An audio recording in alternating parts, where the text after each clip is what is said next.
forma de que vas a retroalimentar eso que has enseñado. ¿Cómo vas a repasarlo? ¿Cómo vas a evaluarlo? Y después de ahí, ¿qué materiales has usado? ¿Papelote, video, televisor? ¿Solo hace un curso discursivo? ¿Cómo sé? ¿Qué sé yo? Y por último, la referencia bibliográfica, porque ese programa no es invento tuyo. Se supone que es una sesión de aprendizaje, pedirás el apoyo de un pedagogo para saber cuáles son los momentos de un programa.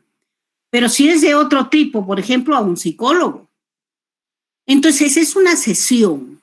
El día de hoy yo le voy a enseñar a estos estudiantes qué son habilidades sociales. Hoy. Y yo voy a tener reuniones a la semana 2 veces, nada más. ¿Durante cuánto tiempo? Durante un mes. O sea, ¿cuántas sesiones vas a tener? 2, 4, 8 sesiones. ¿Está claro?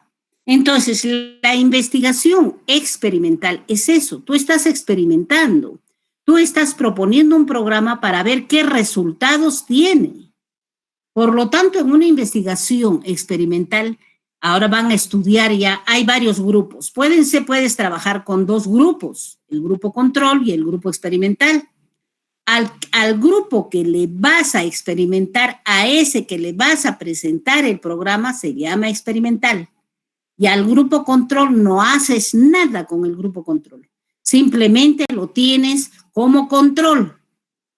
Y al final vas a decir, miren, a estos 15 estudiantes que les hice el programa de habilidades sociales, ahora que estoy observando sus habilidades sociales y les he tomado un cuestionario, han mejorado.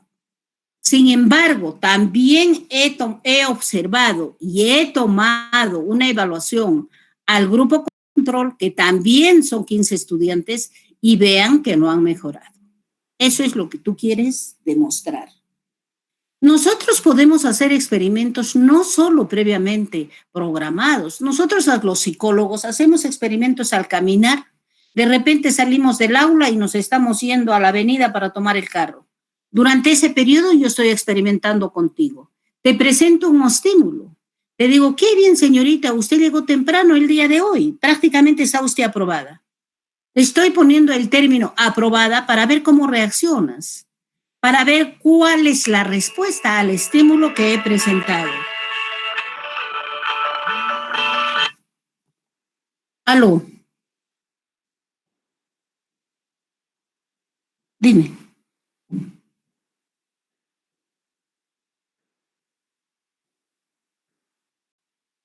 El MIT, el Cisco, sí. Yeah. El Cisco Webex y el Webex y el MIT, no sé, MIT, Webex, no sé cómo se llama. Ya. Yeah.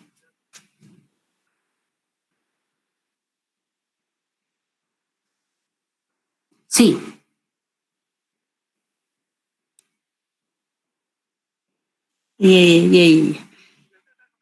Sí.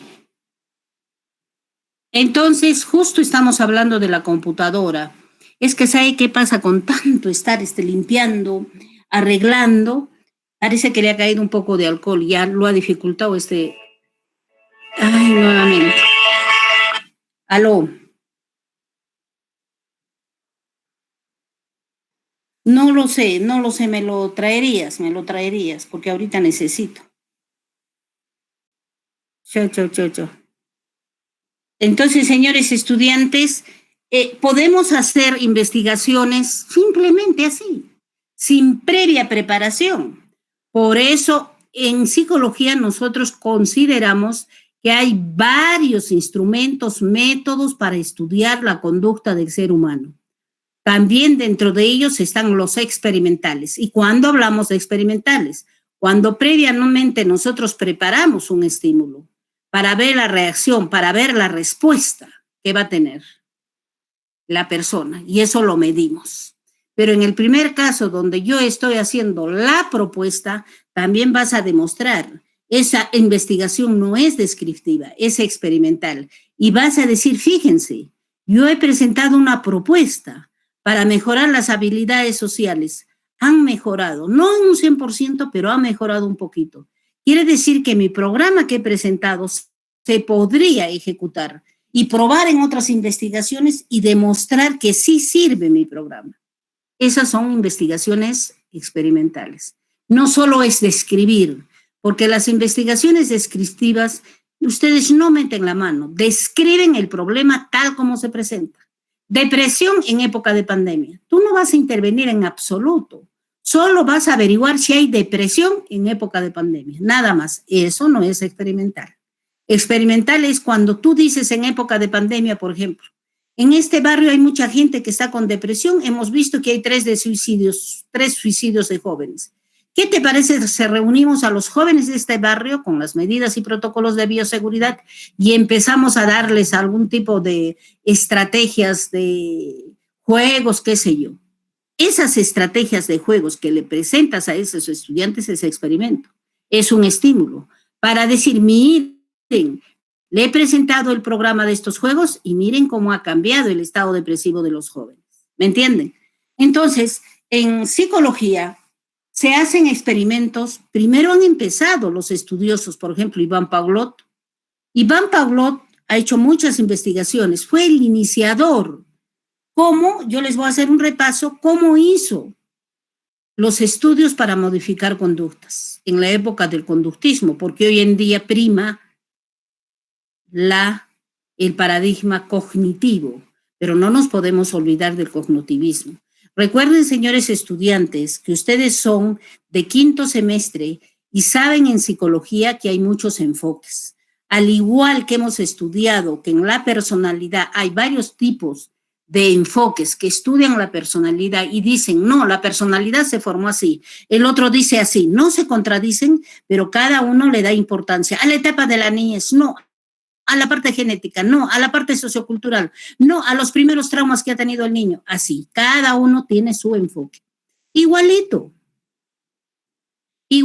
en las investigaciones que nosotros queremos hacer con los sujetos, igualito. Entonces, ¿qué sucede? Tenemos varios paradigmas. Tenemos el paradigma psicoanalítico, tenemos el paradigma conductista, tenemos el paradigma cognoscitivo, tenemos el paradigma histórico-sociocultural representado por Vygotsky. ¿Qué dijo Pavlov? Pavlov dijo, ¿cómo hago para modificar conductas? Porque los conductistas decían eso.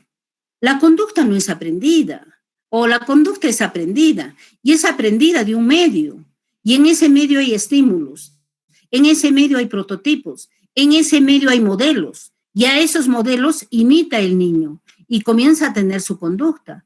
Quiere decir que la conducta no es heredada, que la conducta es aprendida, dicen los conductistas, y son aprendidas de todos los estímulos que rodean al sujeto. Correcto. Entonces Iván Pavlov se pregunta y dice, ¿y cómo voy a cambiar conductas? ¿Cómo ustedes como psicólogos van a cambiar conductas? ¿Le vas a decir al paciente, cambia de conducta? No. Por favor, cambia de conducta, pon toda tu voluntad para cambiar de conducta. Cualquiera lo dice, el panadero, el que vende leche, lo dice. Tú como profesional no tienes que hacer eso. Tú lo que tienes que hacer es aplicar principios. Y eso quiso descubrir Iván Pavlov y dijo, ¿qué hago? Investiguemos, pues. Y comenzó a investigar. Y eso lo deben saber porque han hecho en psicología educativa de Iván Pavlov qué hizo con el perro. Agarró a un perro, como repaso, porque ustedes ya lo deben saber, agarró a un perro y lo tuvo varios días sin sus alimentos. Le hizo un orificio por la parte del cuello donde bota la saliva. Y ese orificio lo conectó con un tubito a un vasito cuentagotas y lo puso en una mesa al perro. Entonces le presentó al perro, después de todo eso de prepararlo, le presentó su comidita, un plato de comida.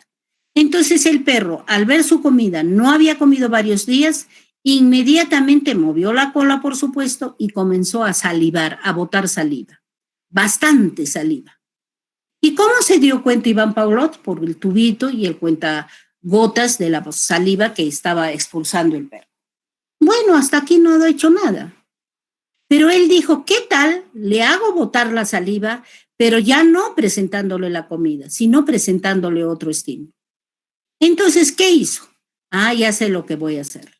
En el momento que le voy a dar la comida, voy a hacer sonar el timbre. Toma tu comida y hago sonar el timbre. Le doy la comida y hago sonar el timbre. Varias veces. Tiene sus principios ahí. No es cuando quieras también. Entonces, al final, ¿qué hago? Ya no le doy la comida. Voy y hago sonar el timbre, nada más. Entonces el perro va a salivar.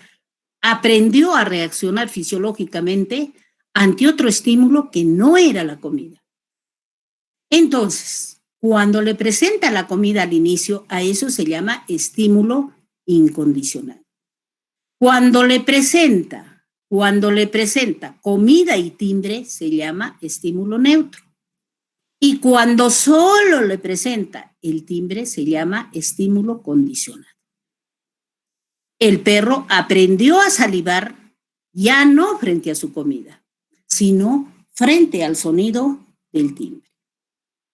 Es decir, aprendió otra conducta en base al famoso condicionamiento clásico que propone Iván Pavlov y que posteriormente fue refinado, cambiado, modificado y mejorado por Skinner con las ratas, con los monos, por Thorndike, por varios autores del conductismo, donde demostraron que sí, que la conducta se puede reaprender, que la conducta se puede reforzar, que la conducta se puede extinguir en base a los estímulos que le presentamos.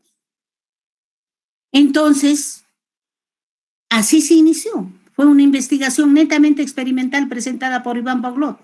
Iván Pavlov dijo, mire, la cantidad de saliva que ha botado cuando le he presentado solo la comida ha sido un vaso, por decir.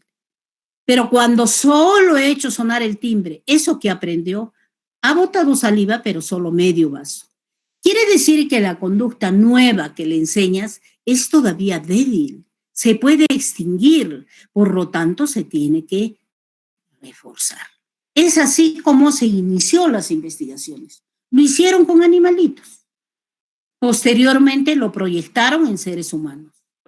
También tenemos un gran investigador, Thorndike fue, que dijo, el amamantamiento del niño es importantísimo para el desarrollo de la personalidad del niño y la estabilidad emocional de la madre. Y lo demostró. Puso a dos monitos, que estaban, y les comenté creo eso, que lo estaban y los puso en una sala los dos monitos. Uno procedía de una mona que le daba de lactar de su pecho y el otro monito que solo lactaba de un biberón. El monito que lactaba de la mamá, de la mona, cuando lo llevó a un lugar que no era conocido para el monito, simplemente daba algunos chillidos y comenzó a observar con curiosidad algunos rinconcitos del ambiente donde lo llevaron. Mientras que el monito que había lactado solo en biberón se puso ansioso, comenzó a chillar, comenzó a rascarse. Es decir, no tenía la adecuada adaptación, había inseguridad y miedo. Así como esa investigación hizo una, otra y otro autor y demostraron que la madre tiene que lactar al niño no solo por la capacidad de altos nutrientes de la leche, sino por todo el aporte psicológico que le brinda al niño en el momento que le da de lactar. Son investigaciones experimentales en psicología. Seguramente ustedes, ahora, más tarde, unos años, van a seguir habiendo investigaciones experimentales. Por supuesto, a diario experimentan. A diario los centros de investigación están estudiando. Ojalá si alguien tuviera la oportunidad, por ejemplo, de ir a Cuba. Nosotros habíamos ido a Cuba, visitamos el centro de investigación, uno de los centros de investigación en Cuba. Prácticamente era como una película de esos robots que entran, que salen como son cápsulas cerradas. Así estaba. Y ni un momento dejan de descansar. Terminan a las 10, entra otro grupo. Terminan a las 6, entra otro grupo. Y están investigando. Y la mayoría de medicinas y algunas cosas, prácticamente Cuba descubre, a pesar de que no tiene presupuesto. Y la patente a veces se lo lleva a Estados Unidos. Pero esa es la verdad. Entonces, la investigación experimental en psicología ha sido iniciada por animales en animales. El condicionamiento clásico, después se presentó el condicionamiento operante, presentado por Watson, que también hizo experimentos. Experimentos hizo a través de manejo de estímulos aversivos. Yo les voy a contar, cuando yo estuve estudiando psicología, estaba haciendo mi stage en el Seguro Social de Arequipa, y ahí había un colega, ya no me acuerdo su nombre, pero él hizo condicionamiento operante en alcohólicos. Aplicó todo lo que les estoy manifestando, pero en alcohólicos. En la parte última del techo del Seguro Social de Arequipa, que queda por Peral, se hizo hacer, ahí estábamos haciendo todos, pero se hizo hacer el especial un cuartito de madera, le puso una sillita dentro del cuartito de madera, le puso ojos mágicos a ese cuartito de madera y su puertita específica. Posterior a esto, se supone que hay mucha gente que ingiere licor. Ustedes saben que la ingesta de bebidas alcohólicas es una enfermedad, pero una enfermedad que debe ser tratada a temprano para que no se vuelva, no se agudice, ¿no? Entonces las personas van al hospital a desintoxicarse del alcohol. Entonces ya estaba el paciente varias semanas internado desintoxicándose y lo llevó arriba. Le puso como un enchufito en la mano que tenía 220 volts, o sea que era inocuo para la salud del paciente. Lo sentó en la sillita al paciente. Posteriormente a sentarlo en la silla al paciente, ¿qué hizo? El cuarto de madera chiquito estaba conectado con el exterior con un émbolo, o sea, una madera, como cuando van de las monjitas y les dejan y no les pueden ver la cara, pero le dejan su paquetito, entonces la madera se mueve y aparece, ¿no es cierto? Eso. Entonces al paciente se le puso ahí y moviendo el émbolo, esa maderita, apareció un vaso. Un vaso. Al mismo que el vaso lo tocó el paciente, porque se estaba midiendo su presión, su tensión, subió su presión y el paciente, pues, después de no haber bebido cerca de varias semanas, olvídense, estaba con un nivel de ansiedad terrible, estaba en el síndrome de abstinencia. Comenzó a temblarle la mano y se lo colocó a la boca para tomar el agua. Al colocárselo para tomar el agua, nosotros le reforzábamos lo mejor que era el agua. Pasó unos segundos, porque tienen que pasar algunos segundos, y se volvió a mover la maderita y apareció otro vasito. Pero en este casito, el vasito estaba lleno de licor. Generalmente el alcohólico empieza con whisky, con vodka y termina con ron, con alcohol, que sirven para combustible de cocinas. Pero lamentablemente el que es alcohólico ya empieza a tomar eso. Entonces tomó y en ese momento que se lo acerca, se le dice, acércaselo a la boca. Trate de oler, inmediatamente viene el choque eléctrico. Es decir, queríamos condicionar, queríamos aparear el dolor del choque eléctrico con el placer del sabor de solo olerlo, el licor. Estas sesiones tienen sus programas, sus postulados, sus principios. Y no se hace cuando uno quiere, a la hora que quiere. Ustedes dirán, si tiene éxito esto, se debería aplicar a todos los alcohólicos y sanarían todos, pero no es tan fácil. Solo estaríamos hablando de un condicionamiento fisiológico, pero el ser humano es un ente biopsicosocial. Tenemos que trabajar a nivel psicológico, a nivel social. Si trabajamos en estas dimensiones, es muy posible que disminuya el alcoholismo. Caso contrario, no tendríamos éxito. El condicionamiento operante se aplicó. Igual se aplicó para bajar de peso. Una amiguita que yo tengo que es psicóloga de la UNA, no sé si se ha jubilado, la doctora Irma, también hizo un trabajo de condicionamiento operante para reducir de peso. Entonces hay trabajos de investigación experimental que se han hecho a nivel mundial, latinoamericano, regional, de acuerdo a los postulados, a los paradigmas que conlleva el hecho de modificar conductas, mejorar conductas. Por ejemplo, en un simple ejemplo, hay una madre de familia que viene y dice, mi hija se va a la discoteca, mi hija se viene tarde, no aprueba los cursos, se lleva dinero, no me hace caso, no me apoya. Yo le pregunto a la señora, ¿su hija dónde vive? Tiene su cuarto, yo generalmente cumplo con ella como madre, le compro las zapatillas, le pago la pensión, le doy su comida, le doy todo. esta señora está reforzando negativamente a su hija. Le está diciendo, te compro zapatillas, corre a la discoteca. Toma tu comida, lo que tú quieras, corre, sigue llegando tarde. Es decir, le está diciendo, tu conducta negativa está bien. Y lo está diciendo a través de los reforzadores que le dan. Le debería decir, fíjate, yo te voy a comprar las zapatillas, pero ya no cada mes, cada 6 meses. Y para que hagas el almuerzo, tú vas a hacer el segundo y yo haré el otro. O sea que tenemos que ser así. Yo a una alumna que llega tarde, no le voy a poner 15 porque es delegada. Le tendré que decir que no puede ser que yo le ponga 15. Estaría reforzando una conducta negativa. Lamentablemente, los padres, las personas se quejan de inconductas, de desadaptaciones, sin embargo, refuerzan negativamente esa conducta. Canalizan su afecto de manera inadecuada. Entonces, señores estudiantes, a través de estos experimentos es que se ha demostrado, pues, que la conducta se puede modificar, que la conducta sí puede variar. Y muchos investigadores a través de la historia y representantes lo han demostrado. Por eso se ha plasmado en libros y ahora podemos decir fehacientemente, sí, señores, la conducta se aprende, la conducta se puede modificar. La conducta se refuerza, la conducta se extingue, pero en base a todo un programa, y el programa lo aplica el psicólogo, y el psicólogo evalúa, y el psicólogo orienta, el psicólogo asesora, el psicólogo evalúa, modifica, varía o mantiene ese programa. No lo podemos hacer con un sentido común. Y para eso están estudiando ustedes, ¿ya?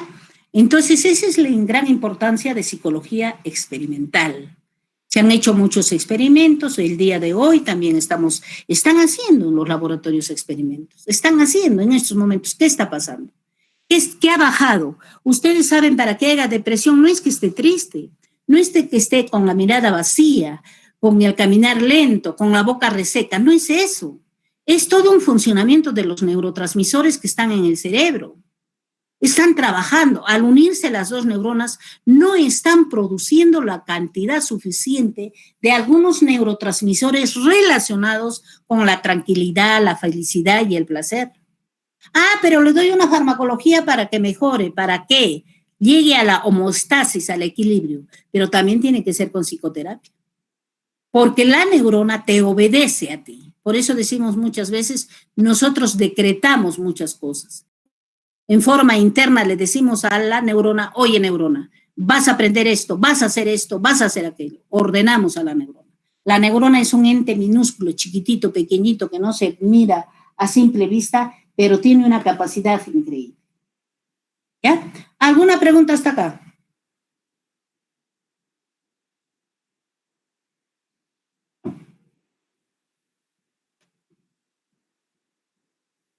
A ver, ¿no hay preguntas o no me escucha? Señor Alberto. Sí, la escuchamos, doctora. Pero tienen que preguntar. Si no, me voy a cansar en hablar. Entonces, ya saben la gran importancia de la psicología experimental en nuestra profesión. Ustedes cuando estén en 8º semestre, ojalá que presenten programas, ojalá que presenten talleres, ojalá que puedan demostrar que las conductas de nuestra región andina a veces son diferentes con respecto al pobladores del área urbano de la costa. A veces. No podemos generalizar. A veces decimos, el adolescente es así. No, porque el adolescente urbano, el adolescente rural, el adolescente proletario, el adolescente burgués son diferentes. Tienen características iguales, pero especificidades diferentes. Entonces no podemos generalizar. Y eso nos da, ese resultado nos da como resultado, vuelvo a repetir, los experimentos que se vienen haciendo. ¿Ya? Generalmente en el Poder Judicial, en personas peritas, el psicólogo perito, que se orienta en el campo delincuencial, por ejemplo, hace todo estas evaluaciones con los internos, porque depende mucho del psicólogo para que lo sentencien o lo liberen a ese interno. Porque si está en un estado de inconsciencia, no es responsable de sus actos, es imputable. Pero si es una persona que ha cometido el delito con, como decimos vulgarmente, en sano juicio, dándose cuenta de todo, le dan sus 30 o 20 años. Por lo tanto, el peritaje psicológico que presenta la estudiante, el interno o el profesional psicólogo es importantísimo. Pero utiliza métodos. De repente utiliza un test, de repente utiliza una observación, de repente utiliza una entrevista, pero también de repente no utiliza nada de eso y utiliza el experimento para estudiar su conducta. Honorio Delgado, un gran psiquiatra y psicólogo, dijo, si el paciente quiere sopa, sopa hay que darle. ¿Qué quiere decir? Yo quiero hacer un estudio, una evaluación, un diagnóstico de una persona y me han enseñado que debo aplicar un test. ¿Y qué tal si el test no te sirve? ¿Qué tal si en el test te miente? ¿Qué tal si en el test está jugando? Entonces el resultado no es objetivo, no es real. Entonces tú te das cuenta de eso. Ya puede ser una entrevista. La entrevista tampoco no te vale. ¿Qué hago? La observación. Ya, uso la observación. Pero me da la impresión que la experimentación puedo usar. Hago un programita y experimento con él. Entonces, un paciente, ¿cuántos métodos de la psicología le puedes aplicar? 1, 5, 4. Depende de las características del problema que estás estudiando. Es como un médico. Quiere bajarle la fiebre a un paciente. Le dice, tómese usted este paracetamol. Sin embargo, le dice, si se mantiene la fiebre, esto, le da alternativas. Le da alternativas. Entonces, ustedes cuando hagan el estudio diagnóstico de los pacientes, no siempre aplican un método. A veces hay error al decir el psicólogo es un psicometrista, es una persona que toma test falso. Es uno de los elementos, los test, para evaluar conductas, personalidad e inteligencia. Pero ese test que aplicas tiene que coadyuvarse con otros instrumentos y técnicas para estudiar la conducta. Porque el ser humano es tan complejo que tienes que aplicarlos. Entonces, a veces nos equivocamos. Por ejemplo, un señor en la SUNAT me dijo una vez, nos pagaban bien, dicho de paso, tenía que evaluar a profesionales terminalistas. Y me dijo, no se preocupe, démelo el test y yo lo aplico. No, le dije, yo tengo que ver reacciones, acciones, preguntas. Si no, sería pues una psicometrista. Y el psicólogo no es eso. El psicólogo interpreta, observa lenguajes rostrales, posturales, gestuales. Entonces, de esa manera, al interpretar, tiene su propio diagnóstico. ¿Ya? Entonces, los experimentos son importantes en el estudio de la conducta en todos los campos. En el campo delincuencial, en el campo empresarial, etcétera, etcétera. Experimentamos, por ejemplo, en el campo empresarial. Señor jefe, usted se está dando cuenta que no hay acá moral del trabajador, que tenemos problemas de liderazgo, tenemos problemas de no rendimiento, no hay eficacia, no hay eficiencia en esta empresa. Llaman al psicólogo, ¿qué está pasando con ese recurso humano? El recurso humano hace su diagnóstico y dice, sí, cabalmente aplica un sociograma, que es un test para saber quién es el líder, quién es el intrigante, porque en todo grupo social hay un líder, un intrigante, un indiferente. En este grupo social que me está escuchando, hay. Entonces, neutralizamos al líder o canalizamos que el líder actúe adecuadamente y apoye al grupo para que actúe positivamente. Estamos experimentando. Le damos propuestas al líder.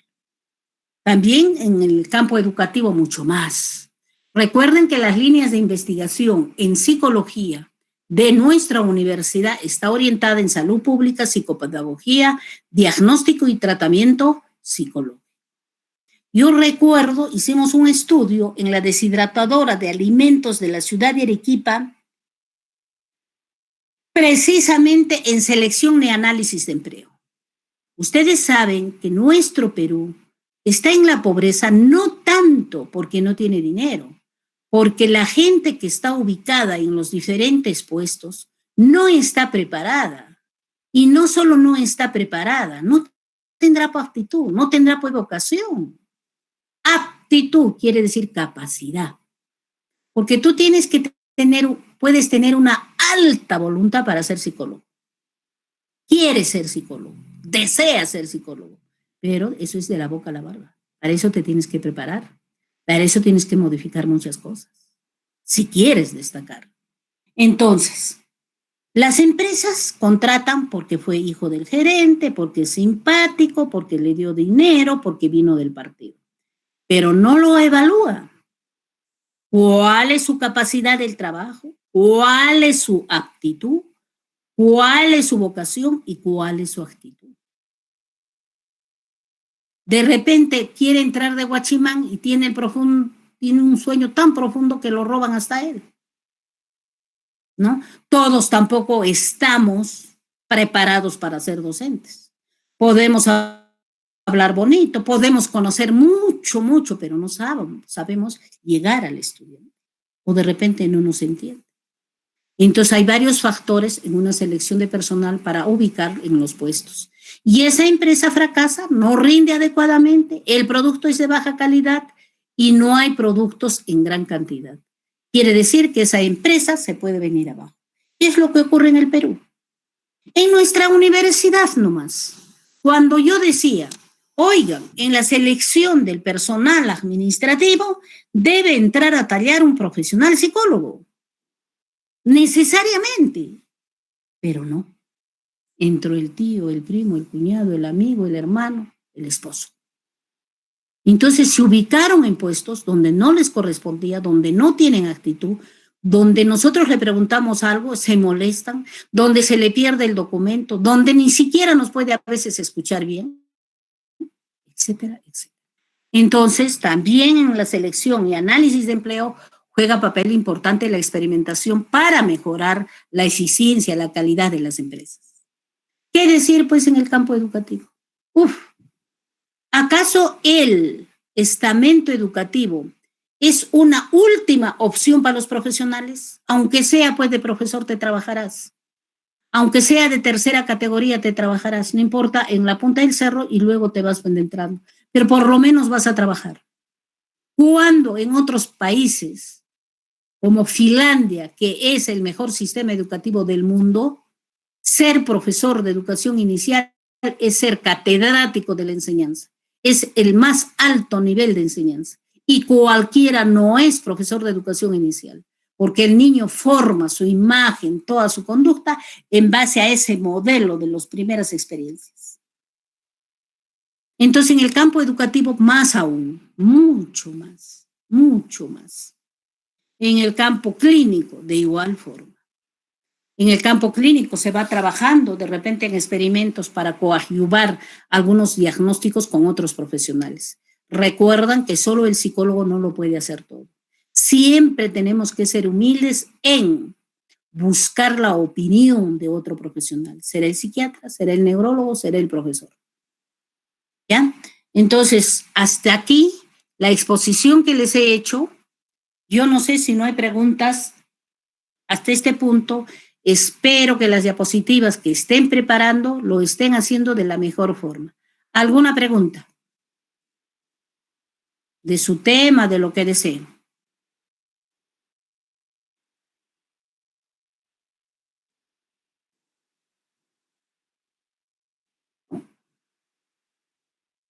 Señorita, ¿no hay preguntas? ¿Tampoco de lo que hemos expuesto? Doctora, muy buenas tardes. Yo quería hacerle una pequeña pregunta. No he podido encontrar el libro de Charaja. Sí hay. No sé si usted nos lo podría compartir, por favor. No lo tengo en virtual, pero sí hay. ¿Saben qué? En mis tiempos, cuando era estudiante, tener un libro era una joya. El doctor nos decía, tengo acá un libro. Ay, ustedes no saben lo que sufríamos para un libro. Hoy en día, en Virtual Class, en cualquier ventana académica que te brinde una bibliografía que no es gris, sino académica, lo puedes encontrar. Voy a tratar de buscarlo y voy a tratar. Sin embargo, se tiene usted que esforzar un poquito y de repente en el repositorio de la UNA, en proyectos de investigación, está el señor Charaja. Yo, físico, creo. Doctora, buenas tardes.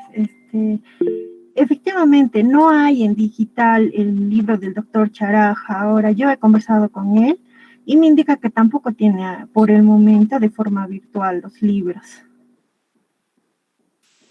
Tendrá usted que ver la forma. Yo no tengo el trabajo yo no lo he dejado en Julieta. No lo tengo en virtual, pero voy a tratar de buscárselos. Sí hay. Y ustedes que manejan el internet maravillosamente, yo veo que en un minuto mi hija hace unas cosas, otra, ingresa, saca libros, vuelve. Uf. Yo me quedo analfabeta al lado de ella, al lado de ustedes. Yo me pierdo, por eso a veces, el anterior semestre que había saturación, que no ingresaba, que había problemas, que aquello, es un problema. Debería ser una investigación, ansiedad en docentes de más de 60 años que están haciendo clases virtuales. Como yo quisiera saber manejar como manejan ustedes. Y pueden encontrar en ventanas pues maravillosas. ¿Ya? Sin embargo, señorita Luz Pomachura, voy a tratar de conseguirle, ¿ya? Pero tiene Ya, usted... doctora, muchas gracias. Hay cantidad de libros, pero tiene usted a Saint-Pierre. Es un poquito complejo, pero sí lo puedes buscar. ¿Alguna otra preguntita?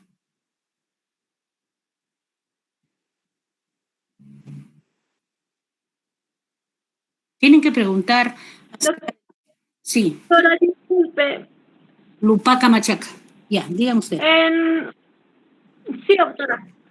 Disculpe, una consulta sobre mi tema. En objetivos, ¿qué cosas podríamos tocar? Ya ¿Qué lo temas? dije. Ya lo En dije. objetivos específicos y particulares. No, yo no he dicho eso. No es que sea malita. Lo que sucede, yo estoy midiendo la capacidad de recepción, de agilidad lógica de ustedes. Se dijo una vez, lo capto y pregunto adecuadamente.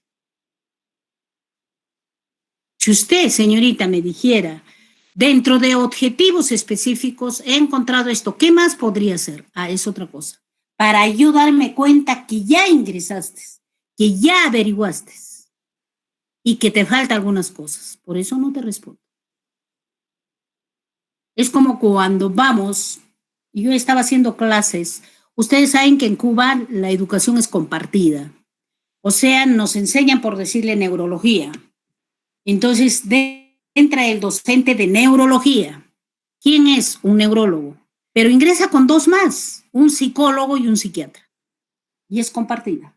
Una parte habla el neurólogo, una parte el psicólogo y una parte el psiquiatra, debaten, conversan, dialogan junto con los estudiantes. O sea, así, de esa manera es. Entonces, cuando yo vine a Juliaca, igualito quise hacer y lo invité al doctor Ramiro Gutiérrez justamente en un curso fue de neuro, algo de neuro, que lo invité al doctor para compartir con él, discutir y hablar en clase acerca del tema que me correspondía. Terminó la clase y el doctor me dijo lo siguiente: no te vas a ofender, me dijo. ¿Qué pasó, doctor? Tus alumnos tienen pensamiento concreto. ¿Por qué? Y el pensamiento concreto es a los 11, 10, 9 años. Pero si mis alumnos tienen 18, 19 años, ya tienen pensamiento abstracto. Pero las preguntas dan mucho que desear. Así me lo dijo. No me ofendí, porque él era de la Cayetano. Pero yo dije, ¿será verdad? Es como cuando voy a dar una charla y les digo, pregunten cualquier cosa. ¿Y qué es esto? O sea, ¿qué es de día? ¿Qué es de noche? Cosas concretas que no vienen al caso. Tú tienes que escuchar lo que se habla, extraer de lo que se habla, analizar de lo que se habla, resumir de lo que se habla y recién hacer tu pregunta. Pero la pregunta no la puedes hacer, ¿qué es? Sino decir, acabamos de escuchar que hay muchos experimentos que demuestran que la conducta doctora es aprendida. ¿Conoce alguna investigación reciente de algún autor que dice que la conducta se puede modelar? Ah, es una pregunta bien hecha. Quiere decir que esta alumna escuchó, resumió, analizó, concretizó y preguntó. Esos son operaciones mentales. ¿Ya? Sigamos. Pero eso se ejercita. ¿Y cómo se ejercita? Con lectura, con trabajos que haces. Estás haciendo el trabajo y dices, ay, esto está repetitivo, esto no se entiende, ¿qué hago? Mejor lo hago de esta manera, o consulto con aquello. Estás analizando. No, mejor así no. Estás resumiendo. Ay, no, lo voy a poner así. Estás escogiendo, estás seleccionando. Es decir, está trabajando tus operaciones mentales del cerebro. Pero si agarras, ingresas a una ventana, encuentras figuritas, ¡pam, pam!, lo pones, en absoluto ha trabajado tu cerebro. No hay gimnasia de tu cerebro. Y cuando vuelvas a leer un libro, cuando termines la carrera o leas algo, se te va a hacer difícil, porque no está adiestrada la neurona. Pero si la adiestras, le va a ser fácil. ¿Ya? A ver, otra preguntita, ¿alguna preguntita? Nos quedamos ahí, entonces preparen sus... en las horas de acá, en las horas que tenemos de 5 a 6:30, que son los días jueves, vamos a avanzar el 80% de la semana. El 20% lo vamos a avanzar los días miércoles. Creo que el miércoles también tenemos a las 5. ¿Por qué? Porque las últimas horas no hay mucha tensión, hay mucho desgaste.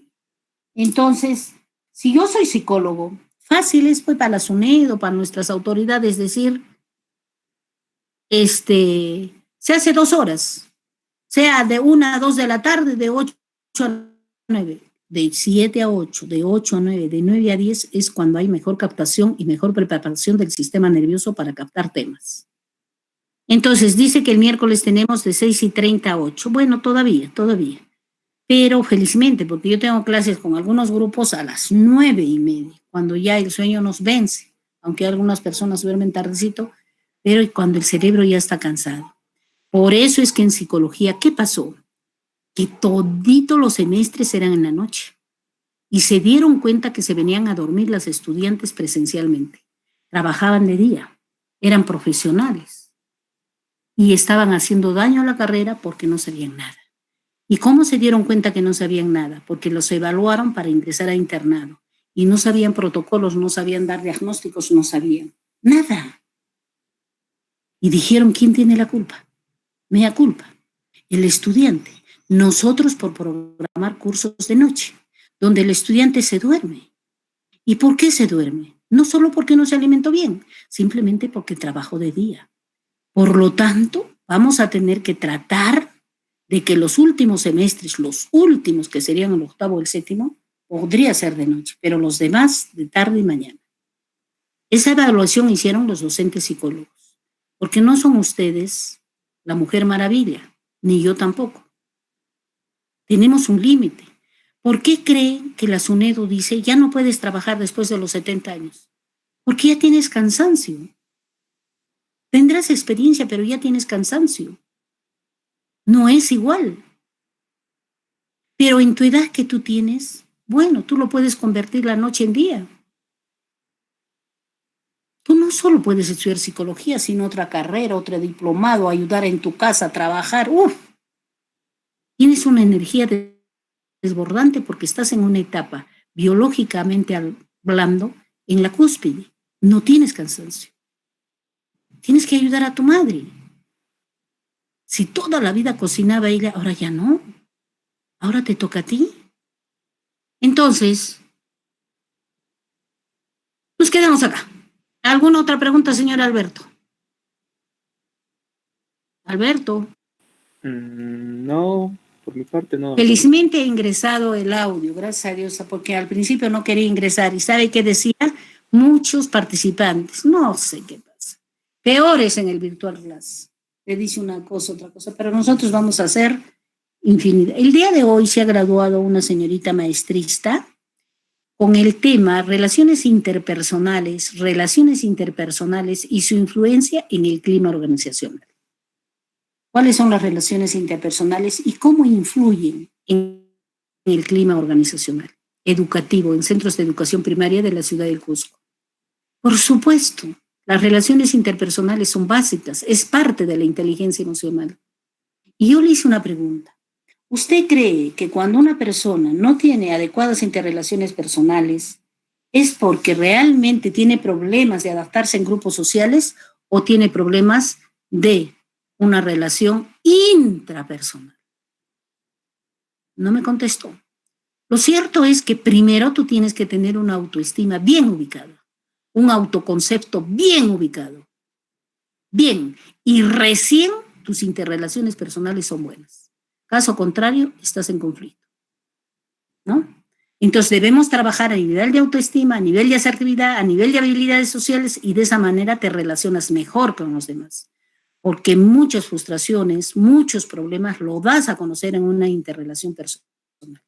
Y en una empresa donde no hay adecuadas interrelaciones personales, prácticamente todos nos miramos, nos señalamos, estamos ofendidos, nos maltratamos, no hay comunicación, hay una inadecuada interpretación, conflicto. Por lo tanto, esa empresa no rinde adecuadamente. Y lo que se quiere es que rinda adecuadamente. Que los integrantes de esa empresa trabajen bien. El día de hoy ha sido el grado. El día de mañana yo los hubiese invitado, pero no sé si nos permitirán en la sala, pero si es así, al delegado le voy a mandar el link. A las 9 o 10 de la mañana tengo un grado en farmacia acerca de algunas recetas médicas. Ustedes tienen que tener cultura también, si desean, algunos que tienen tiempo. Le voy a mandar por si acaso el link. Cuando ingresen al link no pueden ingresar a la hora que les dé la gana, solo en el momento que les dicen, y no salir porque suena.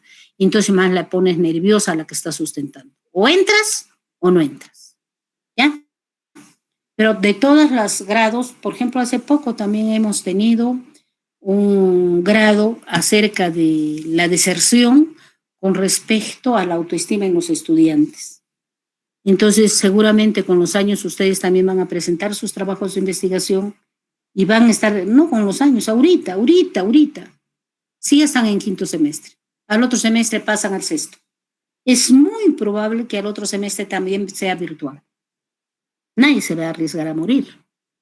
Hace poco he tenido consejo y dice la autoridad les ha dicho deben estar presentes.